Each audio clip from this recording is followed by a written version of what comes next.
Ons vorder fliks met ons prediking in Genesis en vanoggend gaan ons die hoofstuk waarmee ons tans besig is klaarmaak. Dit is hoofstuk 21. Genesis hoofstuk 21. Ons het nou 'n tyd lank al saam met Abraham gekom. En as u nou so 'n bietjie vorentoe kyk, daar lê 'n geweldige saak voor.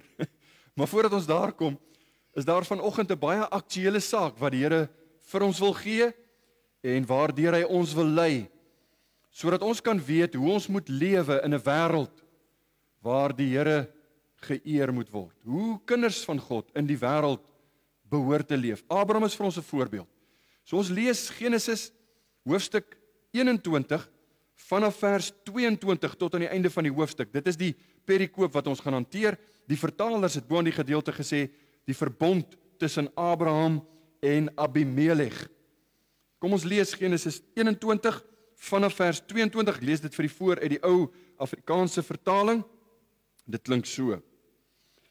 In die tyd het Abimelech en Pichol, sy leerowerste, met Abraham gespreek en gesê: God is met jou in alles wat jy doen. Sweer dan nou vir my hier by God, dat jy met my en my kroos en my nageslag nie vals sal handel nie. Dieselfde guns wat ek jou bewys het, moet jy aan my bewys en aan die land waarin jy as vreemdeling vertoef. En Abraham antwoord: ek sweer.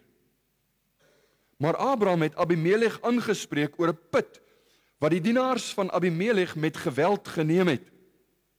Daarop antwoord Abimelech: ek weet nie wie dit gedoen het nie, en jy het my dit ook nie meegedeel nie, en ek het daar ook niks van gehoor nie, as net vandag. Toe neem Abraham kleinvee en beeste en gee dit aan Abimelech, en hulle twee het 'n verbond gesluit. Abraham het naamlik die 7 ooilammers van die kleinvee eenkant uitgekeer. Toe sê Abimelech vir Abraham: wat beteken hierdie 7 ooilammers wat jy uitgekeer het? En hy antwoord: die 7 ooilammers moet jy uit my hand aanneem, sodat dit vir my 'n getuienis kan wees dat ek hierdie put gegrawe het. Daarop noem hulle die plek Berseba, omdat hulle twee daar gesweer het. So het hulle dan 'n verbond gesluit in Berseba. Daarna het Abimelech en Pichol, sy leerowerste, klaargemaak en na die land van die Filistyne teruggegaan. En hy het 'n tamarisk in Berseba geplant en daar die naam van die Here, die ewige God, aangeroep. En Abraham het baie dae as vreemdeling in die land van die Filistyne vertoef. Dis tot daar wat ons saam lees in die onfeilbare woord van die Here. Gaan vra dat die manne staan, die vir wie dit moontlik is. En dan nader ons tot die troon van genade. Kom ons bid saam.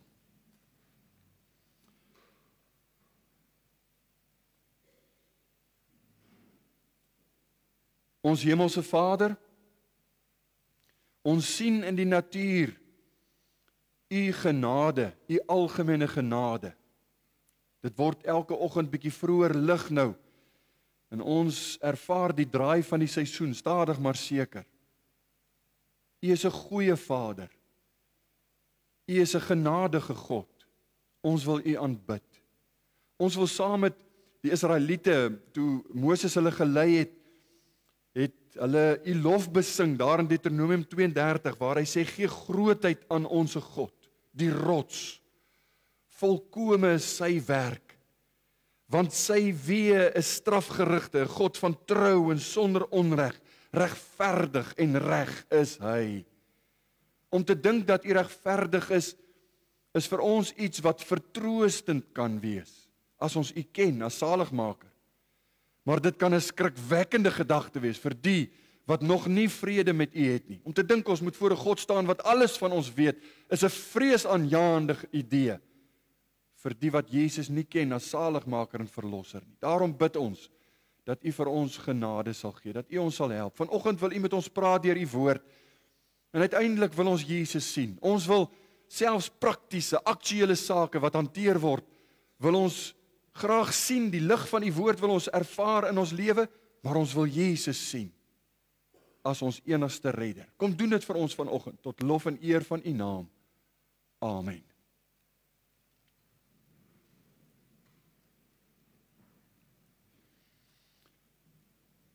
Ons praat vanoggend oor 'n tema wat eintlik baie moeilik is om te bespreek. Is 'n saak in Suid-Afrika wat jy miskien moet handskoene aantrek voordat jy begin praat, want daar gaan een of ander tyd 'n geveg ontbreek of gebeur, daar gaan 'n geveg ontstaan. As ons met u praat vanoggend oor hierdie gedeelte, dan handel dit oor die rol tussen kerk en staat. Ons praat van die kerk in die wêreld. En as jy dink aan kerk en staat, dan weet jy, as jy 'n ingeligte ou is, wat miskien iets weet van die kerkgeskiedenis, dan sal jy weet, daar lê ongelukkig 'n bloedspoor al, deur die mensdom se geskiedenis, wanneer daar stryd is, mense baie keer oorlog gevoer het, in die kerk, as gevolg van hierdie saak. In Amerika, het hulle wat hulle noem, en dit is in die Engelse term die First Amendment, wat hulle in hulle grondwet, dis 'n amendement, deel van die grondwet, om hulle godsdienstvryheid te beskerm. Ons het nie die gerief. Daardie luksheid het ons nie in Suid-Afrika nie. Ek wil dit nie sê om u bang te maak nie, ek wil u aanmoedig om meer getrou te bid vir ons regering en te bid vir die situasie waarin ons is. Ons ervaar nie die luksheid van 'n amendement in die grondwet of enige klousule in die grondwet wat ons beskerm soos wat die mense in Amerika het nie. As dinge skeefloop in ons land, het die kerk groot probleme. Maar die meeste van ons wat vanoggend hier is, het groot geword in 'n bedeling waar ons 'n Christelik nasionale land was. Ons het 'n Christelike regering gehad, en dit wat ons beleef het, was dat die regering kon sê, Hemelvaartdag is 'n openbare vakansiedag. Ons het dit vir baie lank so beleef.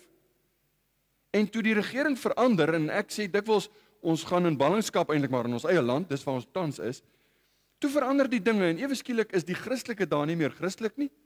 Dis van hulle nog steeds vakansiedae, maar die Christelike dae het verdwyn, die Christelike voorregte word ons ontneem, en dis met uitsondering dat jy deesdae by 'n skool kom, wat nog met Bybel lees en gebed open, want dit hoef nie te gebeur nie. In sommige gevalle mag dit nie eers meer gebeur nie. En niemand kan iets daaraan doen nie. Want die luksheid wat ons op 'n stadium gehad het, die voorregte wat ons gehad het, is weggeneem. Nou daar's baie gedeeltes in die Bybel wat ons leer hoe ons moet lewe, hoe die kind van God se verhouding moet lyk teenoor die wêreld. En ek praat baie wyd. Ek gaan vanoggend beginsels gee, want dis wat ons hier gaan sien. Beginsels wat ons gaan help om te sê, hoe moet ons lewe in die wêreld? Daar's baie gedeeltes in die Bybel. Ek dink aan Romeine 13, baie bekend, ons gaan nog daarna verwys. Ek dink aan 1 Petrus 2. Daar's ander gedeeltes, en dan spesifiek die Here Jesus se woorde in Matteus 22 vers 21, waar Jesus gesê het, betaal aan die keiser wat die keiser toekom, en aan God wat God toekom. Hier is ons die kerk en die staat in een versie, en Jesus gee vir ons beginsels, hy leer ons. Daar's heelwat gedeeltes wat ons leer, hoe moet my optrede wees in die wêreld.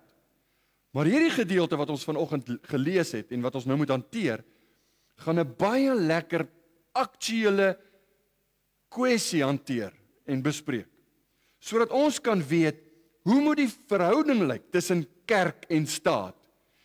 Abraham wys vir ons, daar's 'n verskil tussen kerk en staat.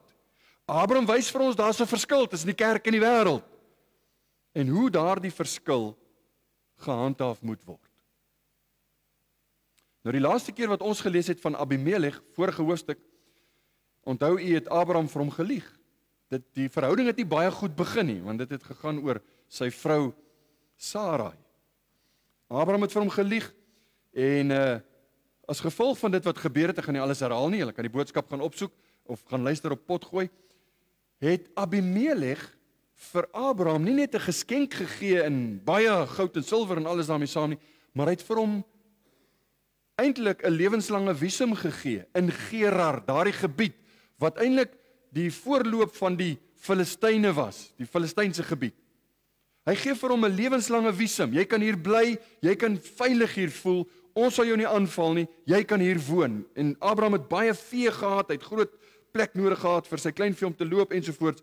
Maar in hierdie onderhandeling, in hierdie verbond waarvan ons gelees het vanoggend, wil ek vanoggend 3 hoofgedagtes onder die aandag bring. 2 gaan wees oor die samewerking, die wedersydige of wederkerige samewerking, maar dan 'n derde gedagte. Ons gaan 3 hoofpunte bekyk oor hierdie gedagte van die kerk in die wêreld. En ons eerste hoofpunt is die wedersydse respek wat daar was tussen Abraham en Abimelech.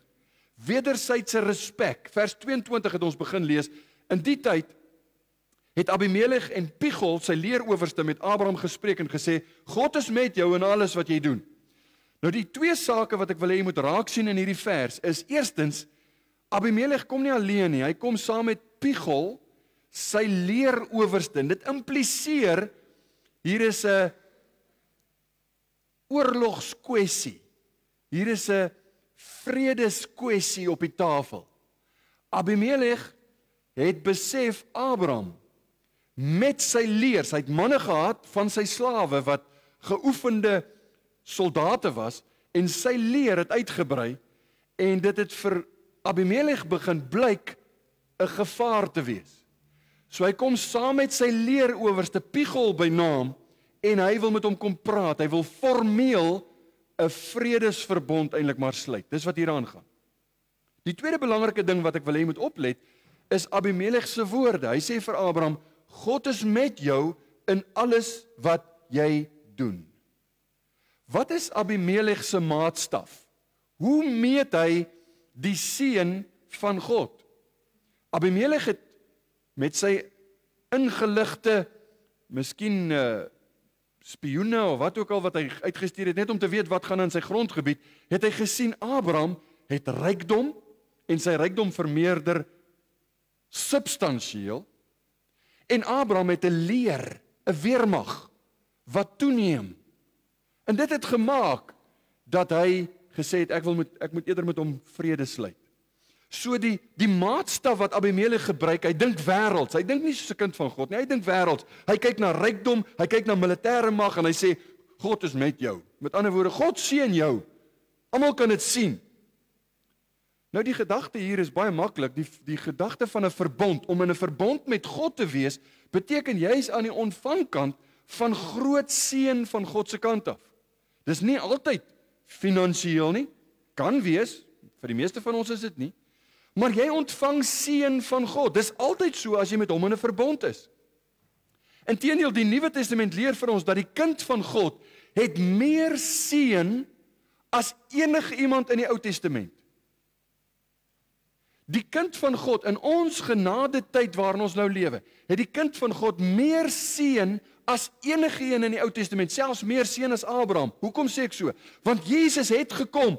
Daarom is die kerk oorlaai met seën. Gaan lees Efesiërs 1 vers 3 en verder. Ons is ryk gemaak in die hemele in Christus. En die vraag wat ons vir onsself moet vra as ons as Logos gemeente vanoggend moet dink aan hierdie kwessie, is die seën van die Here sigbaar in my lewe? Is die seën van God sigbaar in my lewe? Is dit duidelik vir ander? Die Here is in jou lewe teenwoordig. Onthou met Abraham het dit gegaan vir Abimelech oor rykdom en 'n weermag. Vir ons hoef dit nie so te wees nie, maar mense kyk na jou. Mense let op en hulle moet in jou gesin, in jou huwelik, met jou kinderopvoeding, met die kwessies by die werk, by jou werksplek, in die kantoor, al hierdie dinge moet hulle sien. Daar's wysheid, daar is genade, daar's innerlike vrede, daar's harmonie. Kyk na sy verhoudings. Die Here is met jou. Merk mense dit op? Of lyk en lewe jy net soos die wêreld? Miskien is dit 'n baie ernstiger vraag wat jy vir jouself moet vra, want dit sal beteken ek is dan nie in 'n verbond met die, as dit nie waar is nie, dan is ek nie in 'n verbond met die Here nie, dan beteken dit ek is in vyandskap nog met God. Dan moet jy gered word. In Matteus 5 vers 16 het die Here vir sy kinders gesê, vir die kerk gesê, laat julle lig so skyn voor die mense, dat hulle julle goeie werke kan sien en julle Vader wat in die hemele is, verheerlik. Dit is hoe 'n kind van God in die wêreld moet lewe. Jou lig moet skyn, jy moet sout wees, jy moet lig wees. Terug by ons verhaal, jare het verloop, vandat Abraham en Abimelech nou die eerste keer ontmoet het, 'n paar jaar ten minste, maar nou kom Abimelech met 'n meer formele amptelike versoek, vers 23. Sweer dan nou vir my hier by God, dat jy met my en my kroos en my nageslag nie vals sal handel nie.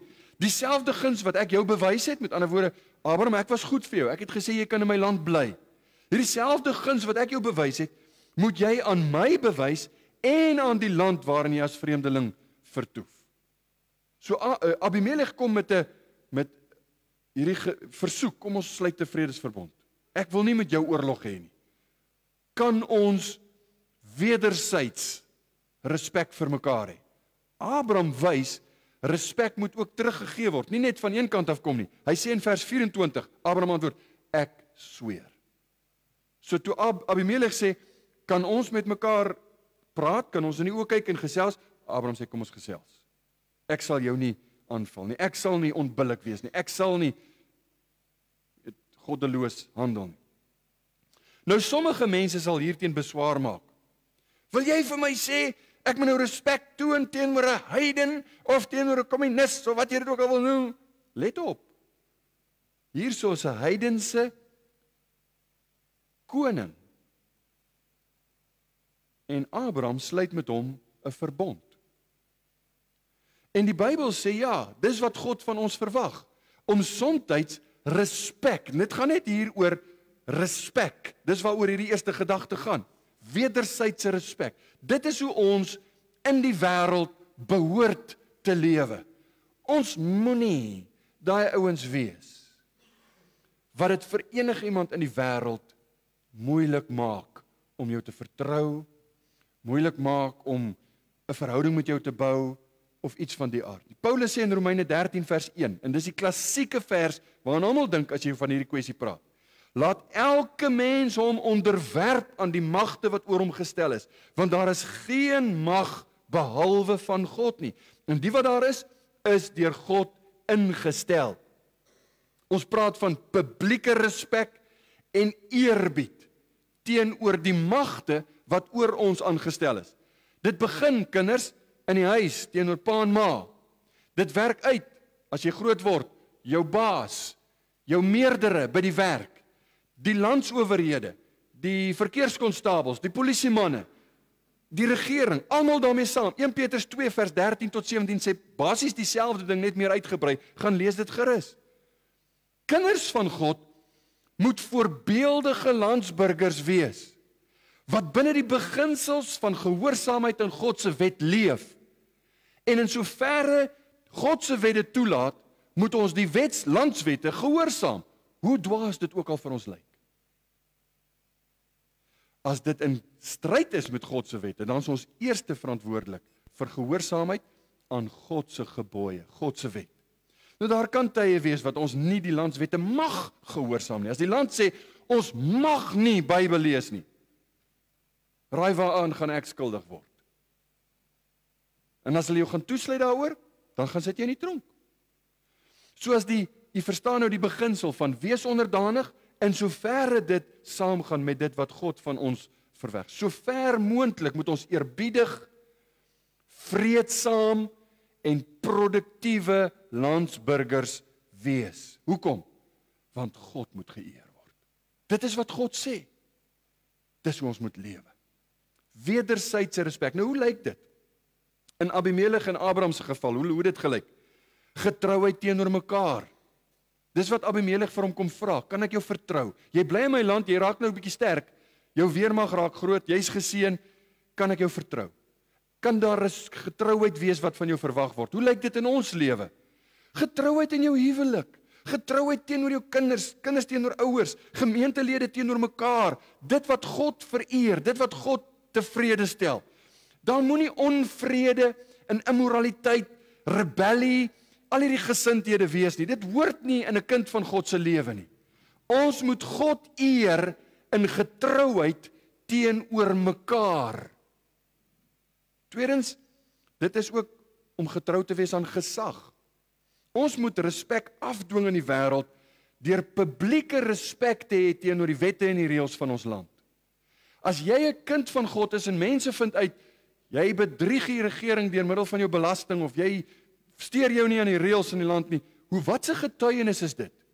James Montgomery Boyce het die volgende geskryf. Nou hy's 'n Engelsman, daarom lyk sy spelling nie altyd soos wat ons dit ken nie, maar dit lyk so. Hy sê: We should honor electorate officials, policemen and others.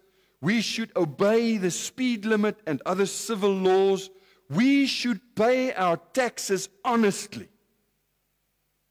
Dis wat die Bybel sê. Dis wat God verwag.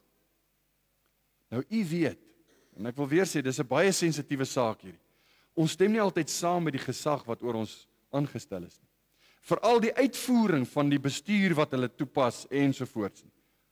Maar as ons nie saamstem nie, wat moet ons doen? Nog steeds eerbiedigheid toon of eerbied toon.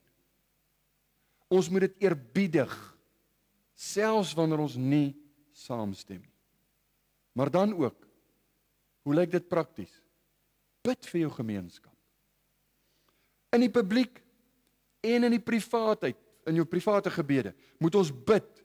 Bid vir die leiers, bid vir die politikuste, bid vir die rade wat aangestel is, bid vir die polisie mag, bid vir hierdie ouens. Hoekom? Want dis hierdie dinge wat wederwysige respek bevorder. Dis wat die Here van ons verwag. Wederwysige respek en eerbied tussen die kerk en die wêreld. Bid. Daarom doen ons moeite om te bid. Eerstens bid jy vir hulle redding, dan bid jy vir hulle beskerming. Jy bid vir hierdie kwessies want jy wil hê God moet die land seën. Jy wil hê God moet jou omgewing seën. En as dit dan nou in jou wijk is of waar dit ook al is waar jy woon, bid vir daai mense wat moet bestuur toepas. Dis 'n manier om hulle te wederwyds respek te wys en om hulle te eerbiedig. Maar dit bring ons by 'n tweede beginsel wat ons raak gesien het. Nie net wederwysige respek nie, maar ook wederwysige samewerking tussen Abraham en Abimelech. Abimelech is hoofsaaklik besorg oor die behoud van vrede. Hy sê in vers 23: "Sweer dan nou vir my hier by God dat jy met my en my kroos en my nageslag nie vals sal handel nie." So waaroor gaan dit hier? Dit gaan vir hom oor publieke vrede. Hy wil vrede, hy wil nie oorlog met Abraham hê nie. En hierdie eed wat hy nou met Abraham wil sluit, sal beteken, Abraham, ons gaan nie mekaar in die rug steek nie. Kan ek jou vertrou? Kan ek weet, jy gaan nie moeilikheid maak vir my nie. Jy gaan nie rebellie wys of op 'n manier in opstand kom teen my nie. Maar hy sê, hy en sy kroos en sy nageslag, dit beteken sy kinders en die wat nog sal kom, want dit was gewoonlik die sagte teken van die konings. As jy 'n koning wil uithaal, dan het jy sy hele nageslag uitgewis. Abimelech sê, ek, my kinders en my nageslag, is hulle veilig by jou? Abraham sê, hulle is veilig. Nou, ek wil hê jy moet oplet. Abraham sien nie hierdie gesprek as 'n potensiële manier om homself nog verder te verryk, of om verder voordeel te trek uit Abimelech nie. Wederwysige respek beteken, ons kan in vrede leef. Jy kan op my staat maak. As jy jou rug draai, moenie bang wees nie. Jy kan op my vertrou. Jesus het gesê in Matteus 5 vers 9, salig is die vredemakers, want hulle sal kinders van God genoem word. Kinders van God moet vredemakers wees. Ek wil dit eintlik anders stel, volgens Matteus 5, kinders van God is vredemakers. Kinders van God is nie die ouens wat die hele tyd wil beklei, wat die hele tyd planne maak om, oorlog te maak, en kinders van God is die vredemakers. Ek sê nie daardeur jy mag nie jouself beskerm nie, maar jy moet 'n vredemaker wees. Dis nie maklik om altyd harmonie te hê met die sekulêre autoriteit nie, veral in die situasie waarin ons bevind. Dit mag selfs wees dat ons soms sal moet opstaan vir wat reg is. En ons sê, hierdie is so verkeerd, ek kan nie daarmee saamgaan nie. Ek kan in my lewe nooit daarmee saamstem nie. Die doelwit is steeds, God moet geëer word. Die manier wat jy dan nou jou standpunt maak, die manier wat jy jou beleid bekend maak, die manier wat jy jou verskille met die autoriteit bekend maak, moet op so 'n manier wees dat God geëer word, want daar moet samewerking wees. Romeine 12 vers 18 sê, en sover dit moontlik is, of as dit moontlik is, verskoon tog, sover as dit van julle afhang, leef in vrede met alle mense. Moenie skoorsoekerig wees nie. Moenie daai moeilike oom in die straat wees nie. Wees die vriendelike tannie, waar mense weet hulle kan by jou raad kry, hulle kan by jou wysheid kry. Jy's altyd gewillig om saam te werk. Jy's nie die dwarstrekkerige tipe nie. En dan ook geregtigheid, dis 'n ander belangrike een as dit gaan oor samewerking. Geregtigheid het te doen met die volgende paar verse wat ons nou gelees het. Dis wat hier aangaan. Geregtigheid beteken, as dit moet, dan maak ons 'n kontrak. Maar regverdigheid moet geskied. Hoor wat sê vers 25. Maar Abraham het Abimelech aangespreek oor 'n put wat die dienaars van Abimelech met geweld geneem het. So nadat hulle ooreengekom het vir vrede, kom daar dadelik 'n kwessie op. En Abraham weet, hier's 'n put wat hy gegrawe het. En Abimelech, heel moontlik van sy soldate, het dit met geweld van sy mense afgeneem. Is jy bereid om te praat oor die ding? Kan ons hierdie kwessie oplos? Abimelech is bereid. Hoe weet ek dit? Want ons het gelees in vers 26. Abimelech sê, ek weet nie wie dit gedoen het nie, en jy het my dit ook nie meegedeel nie, en ek het daar ook niks van gehoor nie, as net vandag. So met ander woorde, hier is die eerste woorde wat ek daarvan hoor. Ek het nie hiervan geweet nie, sê Abimelech. En hy gee daardeur te kenne, Abraham eerbiedig, deur te glo wat hy sê, Abraham, ek was nie bewus hiervan nie, maar ons kan hieroor praat. Hy wys hy is bereid om saam te soek na 'n oplossing. Kom ons praat oor die kwessie en ons kry 'n oplossing. Nou dit bring 'n warm onderwerp op die tafel, want ons praat oor iets wat u heel moontlik al van gelees het, en ek gaan nou hier en daar die Engelse woorde ingooi, want dis die terme wat ons in die media hoor, en dit gaan aan, dit gons op die sosiale media, veral in die Christelike kringe, want dit gaan oor social justice, sosiale geregtigheid. Die kerk meng hom in met sosiale geregtigheid. En dan word daar nou om verskoning gevra, die kantoon, daai kantoon, hulle het allerlei kwessies, en dis nou die ding van ons dag. Terwyl Abraham en Abimelech bereid is om kwessies op te los, dink ek dis belangrik om te kyk na, wat sê die Bybel met betrekking tot kwessies vir die kind van God. Nou, sosiale geregtigheid is 'n warm onderwerp, nie net in Suid-Afrika nie, oral in die wêreld. Maar dit kan so maklik wees selfs as om te sê, wat moet die kerk se standpunt wees oor enige saak, enige sekulêre saak? En wat is die beginsels daarvolgens? Ons is 'n kerk wat vandat ons gestig is, gesê het ons onderwerp ons aan die 3 formuliere van enigheid of van eenheid. Maar daar's ander formuliere wat ons baie help. Ek praat van Christelike en gereformeerde formuliere wat ons help. En een van hulle is die Westminster Konfessie. Baie dieselfde as die Heidelbergse Konfessie of die Heidelbergse Katekismus, maar die Westminster Konfessie het iets baie duidelik, die beginsel vasgelê met betrekking tot hierdie saak. En ek wil vir u vinnig lees hoofstuk 31.5 in die Westminster Konfessie.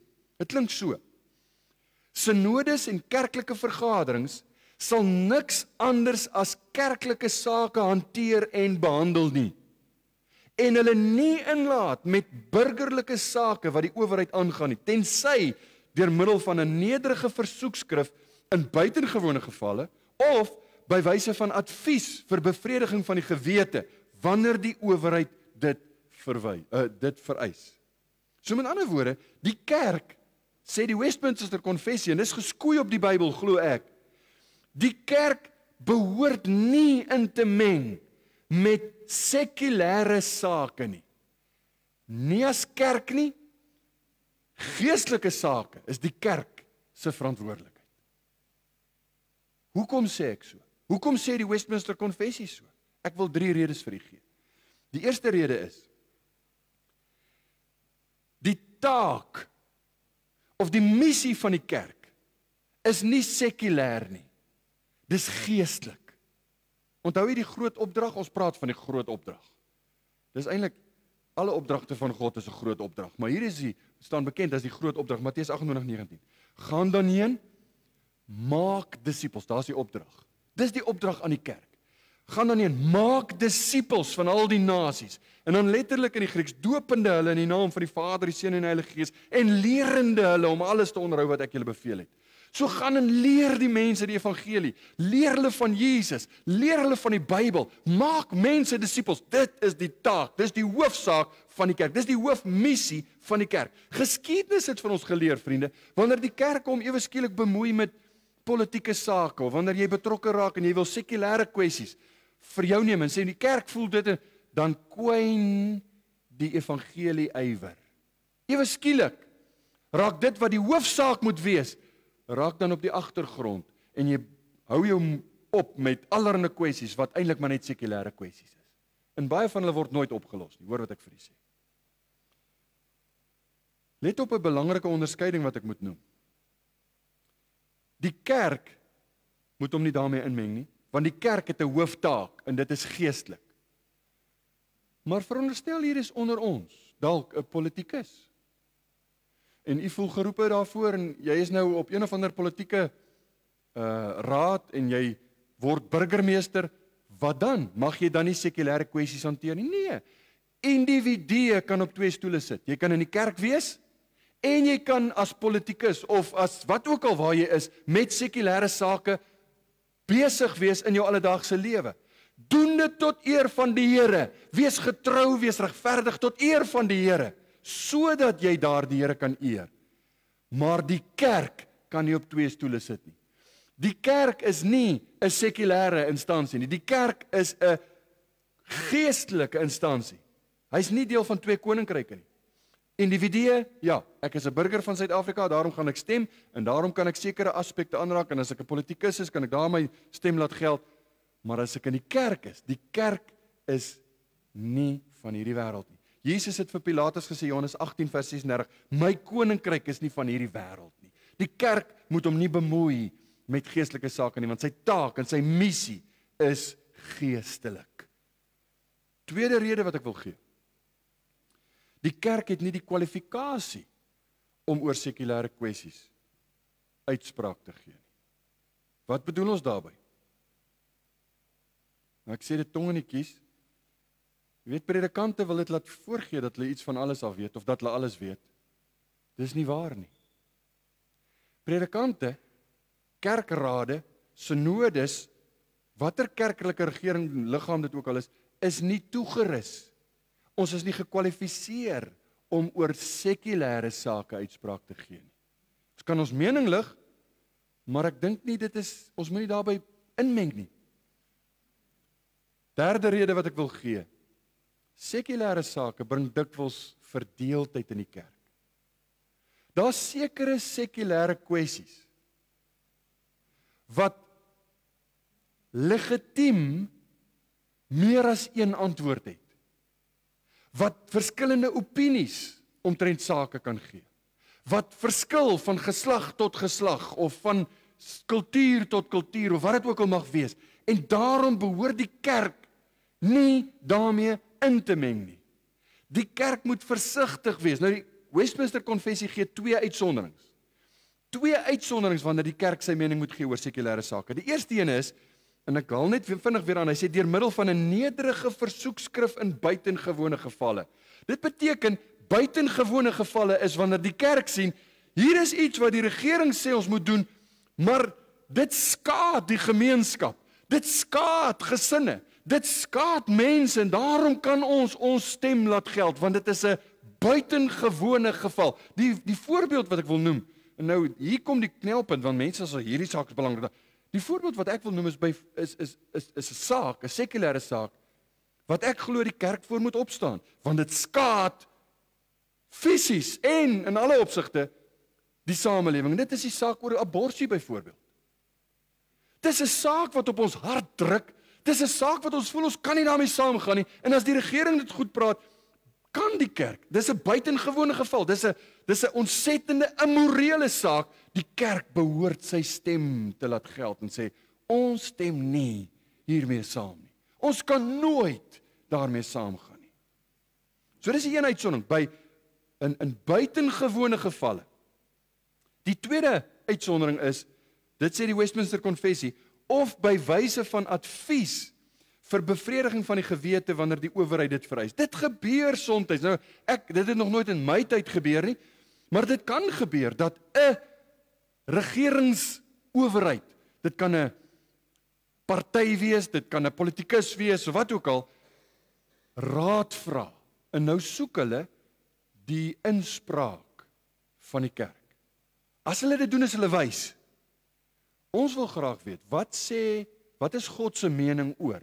So ou praat van wysheid, né? Nou as hulle dit doen, dan sê die konfessie, die Westminster konfessie, dan mag jy. As die burgerlike regering dit vra, ons wil julle mening hoor, dan mag ons dit gee. Ons mag dit 'n amptelike verklaring gee. Sê, ons as kerk voel so oor hierdie saak. Dis die uitsonderings. Dis die uitsonderings. Maar selfs dan moet die kerk uiters versigtig wees. Uiters versigtig om daai uitspraak te gee. Ek wil net vinnig terugval op dit wat ons ken in ons christelik-nasionale, voormalige christelik-nasionale land, waarvoor ek glo ons almal lief is. Daar was 'n tyd wat die regering die kerk misbruik het, en die kerk het saamgespeel, om standpunte, sekulêre kwessies, uitsprake te gee, oor kwessies, waar die kerk hulle nie moes ingemeng het meer nie. En dit het gemaak dat die kerk naderhand moes kom sê, wat het ons hier gedoen? Ek gaan nou niks meer daaroor sê nie, want u ken die geskiedenis. Maar dit is 'n groot oneer. Die kerk is onteer deur hierdie saak. Wanneer ons praat, moet dit nie wees om polities opportunisties te wees nie. Wanneer ons 'n verklaring gee, moet dit nie wees om voordeel te kry vir ons, of om op een of ander manier een of ander verskeie agenda te hê nie. Dit moet altyd wees om God se koninkryk te bevorder en om God en sy woord te eer. Om God en sy woord te eer. Nou Abraham was oortuig dat Abimelech vrede en geregtigheid begeer het. So hy sê vir hom in vers 27, hy doen die volgende, vers 27. Toe neem Abraham kleinvee en beeste en gee dit aan Abimelech en hulle twee het 'n verbond gesluit. Ons weet nou al uit Genesis 15 wat gebeur as jy 'n verbond sluit. Die diere word geneem, middeldeur gesny, hulle lê dit teenoor mekaar en die twee partye loop deur. Dit is wat hier gebeur. Abimelech, heel moontlik bewus van hierdie gebruik, want dis hoe dit daai tyd gewerk het. Dis net noemenswaardig dat Abraham rakende sekulêre kwessies homself formeel verbind, want hierdie verbond, hierdie sluit van 'n verbond is 'n formele saak, dat hy hom formeel verbind aan 'n sekulêre heidense heerser. Maar hy doen dit ter wille van vrede en ter wille van geregtigheid. Ons behoort ook vrymoedigheid te neem om in regverdige, billike sake, selfs met burgerlike owerhede, saam te werk ter wille van vrede, ter wille van ongeregtigheid. Soos as die stadsraad of die een of ander politieke party sê, hoor hier is 'n krisis met 'n oorstroming of wat ook al, kan julle ons help? Dan sê ons help. Ons help graag. Ons kan ons inmeng daarbey. Ons is nie ons wat op die hoopie gaan sit en sê, nee, ons is geestelik, ons gaan nou nie help nie. Ons doen wat ons kan om vrede en geregtigheid in die samelewing te handhaaf. Dit bring vir my by die derde en laaste hoofpunt. As ons kyk na hierdie kwessie van die kerk in die wêreld. Daar's 'n verskil. Te midde van die feit dat hulle wederzijds respek, wederzijdse samewerking, alles goeie dinge, mooi dinge tussen Abraham en Abimelech, was daar 'n verskil tussen Abraham en Abimelech. En die teks doen moeite om dit vir ons te wys. Ek gaan dit vir u uitwys. Abraham doen iets wat vir selfs Abimelech verbaas. Vers 28. Abraham het naamlik die 7 ooilammers van die kleinvee een kant uitgekeer. Nou ek wil weer sê, die sluit van die verbond was niks vreemd nie. Die manier waarop het gesluit was vir Abimelech niks vreemd nie. Maar toe Abraham die 7 ooilammers uitkeer, toe is daar, wat gaan nou hier aan? Vers 29 en 30, toe sê Abimelech vir Abraham, wat beteken hierdie 7 ooilammers wat jy uitgekeer het? En hy antwoord, die 7 ooilammers moet jy uit my hand aanneem, sodat dit vir my 'n getuienis kan wees dat ek hierdie put gegrawe het. Abraham, hy wil eintlik net 'n addendum aan hierdie vredesverbond, hierdie vredesverdrag wat hulle nou geteken het, hy wil net 'n addendum daarby sit en sê, luister, hierdie 7 oeilammers gaan oor die put kwessie. Ek wil hê, jy moet 'n kontrak met my sluit, dat die kwessie van die put is afgehandel. So hy gee vir Abimelech 'n spesiale geskenk, 7 oeilammers, om te verseker dat hierdie ooreenkoms van die put formeel vasgemaak word, dit sal so bly. Dis basies 'n kontrak in ons dag. Kom ons kry 'n prokureur, ons sluit 'n kontrak, dis hoe dit gaan werk, ons doen dit reg, want ons wil vrede en samewerking behou. Nou die 7 oeilammers is vreemd. Hoekom 7 oeilammers? Dit is interessant dat die woord vir 7 in Hebreëus is dieselfde woord as die woord vir eed, om 'n eed, 'n ooreenkoms te maak. Daarom noem hulle die plek Ber. Nou die Hebreëse naam is Be'er Sheba. Sheba, verbond of 7. Nou as jy gaan lees in die kommentare, daar word baie gepraat en ek wil hê jy moet dit in die agterkop berg, want ons gaan nog weer hieroor praat. Berseba moet jy onthou. Daar word letterlik verwys na the well of the sevenfold oath. The well of the sevenfold oath. Daar's 'n naam. Dis waar sy naam vandaan kom. Baie prominent verder in Isak se geskiedenis en Israel se geskiedenis. Berseba is 'n bekende plek. Hier's vir Abraham 'n baie belangrike saak. Hoekom is dit vir hom so belangrik dat hy 'n ekstra verbond, 'n addendum, dis 'n ander addisionele saak hier uitlig. Hoekom?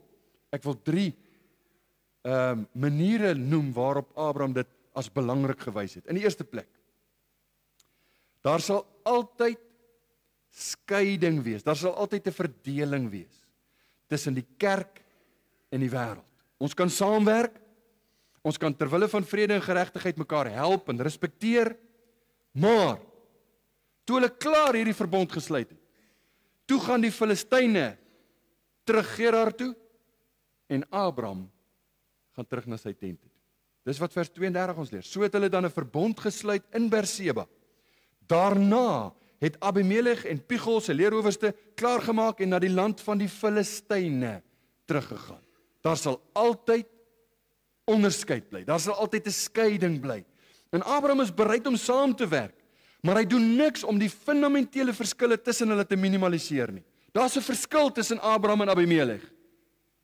En hulle gaan uitmekaar. Hoekom sê ek dit?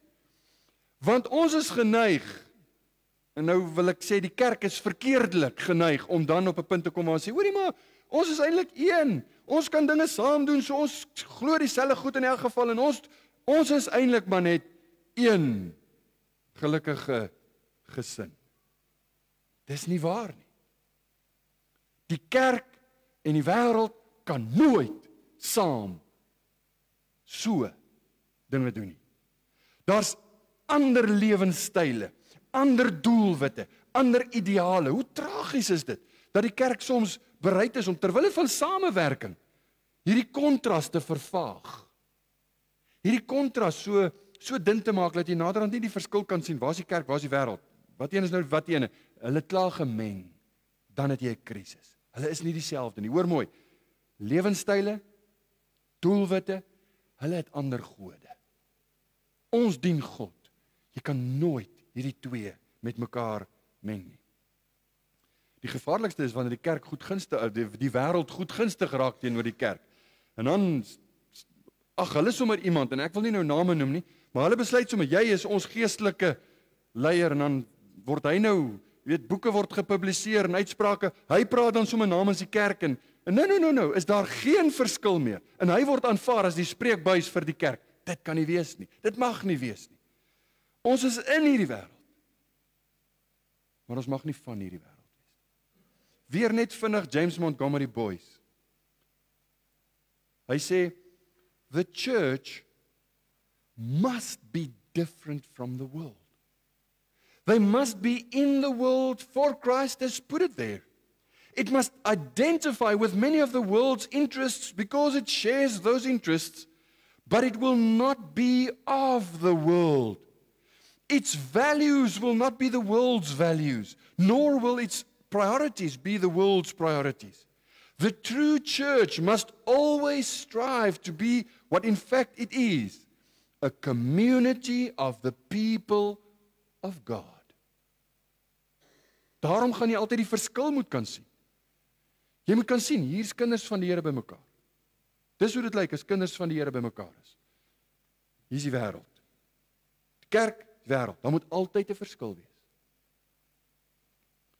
Daar sal 'n fundamentele verskil bly tot die wederkoms van die Here. Dit sal altyd so wees. Maar Abraham wys ook nie net dat daar altyd 'n skeiding is tussen die kerk en die wêreld nie, maar dat die kerk 'n bepaalde roeping het in die wêreld. In die oomblik as jy jou met die wêreld so vereenselwig en meng dat die roeping vervaag, dan verloor jy jou bestaansreg. Die kerk het 'n bepaalde roeping. Abraham het getrou gebly aan sy roeping. Sy roeping was om God te aanbid en om 'n getroue getuie in die wêreld te wees. Hy het 'n bepaalde roeping van God gehad. Hoor wat sê vers 33, en hy het 'n tamarisk in Berseba geplant en daar die naam van die Here, die ewige God, aangeroep.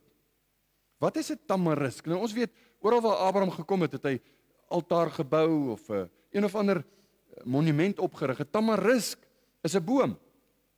Dis 'n immergroen boom en hy het dit gedoen as 'n gedenkteken. Dis nie 'n afgod nie. Dit het niks met aanbidding te doen nie, maar dis 'n gedenkteken tot eer van God. Hier in die woestyn, in hierdie dorre aarde, by die put, plant hy 'n immergroen tamariskboom. Dit is in aanbidding as 'n getuie in die wêreld tot eer van God. Dis God wat my bewaar, dis God wat my seën. So hierdie boom verteenwoordig God se goedgunstige voorsiening en beskerming. In 'n dorre wêreld is 'n boom altyd 'n goeie ding. God se goedgunstige beskerming en voorsiening. En vir Abraham was dit 'n groot saak. Ek wil hê jy moet saam met my dink. Hy's 'n vreemdeling in Gerar. Hy het nie grond nie. Vir hom was dit 'n groot saak. Nou het hy 'n put. Hy het 'n put wat syne is. 'n Put wat aan hom behoort. Ek kan net dink hoe hy met sy arms na bo staan, God eer en dank vir die put. Miskien 'n traan wat oor sy wange rol. Hy het 'n put. God het vir hom in sy goedheid hierdie put gegee. Hy eer God. Dis sy roeping om God te eer, om God te verheerlik en om 'n getuie te wees in die wêreld. Daarom kan hy nie met die wêreld meng nie. Die derde manier waarop Abraham wys is vir hom belangrik, is ook, die kerk is op 'n pelgrimstog. Abraham was op 'n pelgrimstog. Hy het nie opgehou daarmee nie. Die kerk is op 'n pelgrimstog op weg na die ewigheid. Vers 34 het ons gelees, en Abraham het baie dae as vreemdeling in die land van die Filistyne vertoef. Daai woordjie is vir ons kosbaar. Jy's 'n vreemdeling op aarde. Jy's 'n vreemdeling want jy hoort nie daar nie. Dis nie jou permanente blyplek nie. Abraham het ruimte gehad vir sy diere, vir sy mense om te bly. Hy het water gehad vir sy diere en vir sy mense. Hy het goeie verhoudings gehad met almal wat daar rondom hom was. Maar hy het nie 'n stuk land gehad nie, want hy was 'n vreemdeling. Hy was 'n vreemdeling. Nou dis waar die kind van God ook homself bevind. Ons moenie so tuis raak, soos die ou predikante altyd gesê het, ons moenie ons tentpenne so diep inslaan, dat ons voel, hier wil ek vir altyd bly nie. Nee, ons is vreemdelinge, ons is bywoners. Hierdie wêreld is nie ons permanente blyplek nie.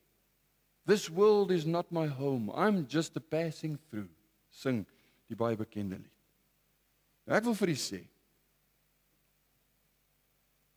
ons het 'n goeie lewe in Suid-Afrika. Dis 'n wonderlike land. Ons is bevoorreg om hier te bly. Die Here is goed vir ons. Tot dusver kan ons niks kla nie. Ja, ons het baie redes om te kla, maar gaan dink aan die goedheid van die Here. Dan wil ek vir u sê, God is goed vir ons. As vreemdelinge op aarde is die Here goed vir ons. Maar hier is die waarskuwings en hiermee sluit ek af. Moenie na Abimelech of sy hedendaagse eweknieë, die wêreld, politiek, wat dit ook al mag wees. Moenie na Abimelech en sy moderne eweknieë kyk en iets soek daar wat net Jesus vir jou kan gee nie. Jy soek op verkeerde plek. Kinders van God val ongelukkig ook in daai struik waar die duiwel baie keer mense invang om te dink, as ek net, jy weet, soveel miljoen bymekaar het, dan sal ek gelukkig wees. As ek net dit kan wen, dan sal ek gelukkig wees. As ek, dan sal ek, en jy soek jou heil by die Abimelech van ons dag. Moet dit nie doen nie. Maar daar's 'n ander waarskuwing. Moenie so gemaklik en so tuis raak in hierdie wêreld, waarin ons vreemdelinge en bywoners is, dat daar geen verskil is tussen jou en die wêreld nie. Dit moet gedurig deursigbaar wees. Maar hoekom doen jy dit? Mense moet wonder, maar wat gaan nou met jou aan? Want ek is 'n vreemdeling hier. Ek lewe nie vir die hier en nou nie. My oog is op die ewigheid. Dit moet sigbaar wees in jou lewe. Dit gaan sigbaar wees op die manier wat jy besluite neem, waarop jy jou gesin bestuur. Dit gaan sigbaar wees in die manier waarop jy jou geld spandeer. Dit gaan sigbaar wees in die manier waarop jy jou werk doen. Dit gaan sigbaar wees reg deur jou lewe, want jy gaan 'n andersheid hê wat in die wêreld nie te bespeer is nie. Moenie so gemaklik en so tuis raak dat jy net soos die wêreld raak nie. Onthou, wat is jou roeping? As ek praat met Logos gemeente, dan wil ek vir u sê, ons moet onthou, ons ware roeping is om die Here te dien en om God te verheerlik. En soverre dit van ons afhang, wil ons vrede hou met alle mense. Maar ons het 'n taak, ons het 'n roeping. En ek sluit af met die woorde van Paulus. Paulus skryf aan die gemeente in Filippi, Filippense 2 vers 15 en 16, sodat julle onberispelik en opreg kan wees. Kinders van God, te midde van 'n kinders van God sonder gebrek, te midde van 'n krom en 'n verdraaide geslag, onder wie julle skyn soos ligte in die wêreld, deurdat julle die woord van die lewe vashou, my tot 'n roem teen die dag van Christus, dat ek nie verniet geloop of verniet gearbei het nie. As ek nou my stem by Paulus moet sit, moenie laat ek verniet preek nie. Moenie laat ek verniet werk nie. Onthou ons roeping. Onthou waarvoor die Here ons gered het. Ons moet hom verheerlik. Ken jy hom? Ken jy sy vrede? Ag jy die dinge van hierdie wêreld gering in vergelyking met dit wat hy vir jou is? Mag die Here ons help. Amen. Kom ons bid saam.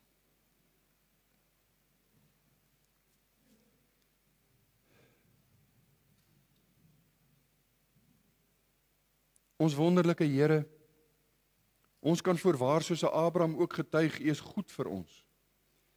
Ons hoop dit is sigbaar vir ander. Ons hoop familie en vriende kan sien hoe U seën in ons lewe lyk.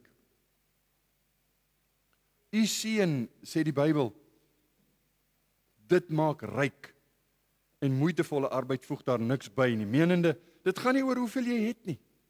Ons kan 'n karige stukkie brood eet vir middagete, as ons bereid is om dit met ander te deel in ons lewe in vrede en ons verheerlik God en ons dien U in hierdie wêreld, dan is ons getrou aan die roeping wat U vir ons gegee het. Sal U ons daarmee help? Daar mag dalk mense wees wat in ons dag nog onvrede ervaar, wat nog nooit waarlik U leer ken het om U te dien en U te volg nie, maar ek wil bid dat U vir hulle genade sal gee om na die fontein te kom, die fontein van lewe, hierdie ewige, wonderlike fontein wat in oorvloed tot in alle ewigheid die oorvloedigste fontein sal wees, Jesus Christus. Vergewe ons as ons die gebarste reënbakke van die wêreld opsoek en dink ons gaan geluk en versadiging daar vind. Vergewe ons wanneer ons U woord ontrou is ter wille van ons voordeel, dan vergeet ons van ons roeping en ons taak. Ag Here, en ons het uitdagings in ons land. Ek dink in baie opsigte is dit maar soos die res van die wêreld, maar tog uniek, omdat ons geskiedenis ken. En ek wil bid dat U vir ons sal bewaar, dat U ons vrede sal gee, vryheid om te kan leef soos wat ons moet lewe, nie soos wat ons wil lewe nie, want dan raak ons selfsugtig. Dankie dat U ons seën, dankie dat U vir ons sorg. Ek weet ons kry dalk swaar in ons dag, ek besef, dis 'n tyd van ekonomiese druk, daar is uitdagings, daar's allerlei kwessies, maar U leer hoe ons moet wees te midde van dit wat daar buite aangaan. As ons soos die wêreld geword het, vergewe ons en help ons om reg te maak. Gee ons genade dat ons U waarlik sal ken en waarlik sal dien. Amen.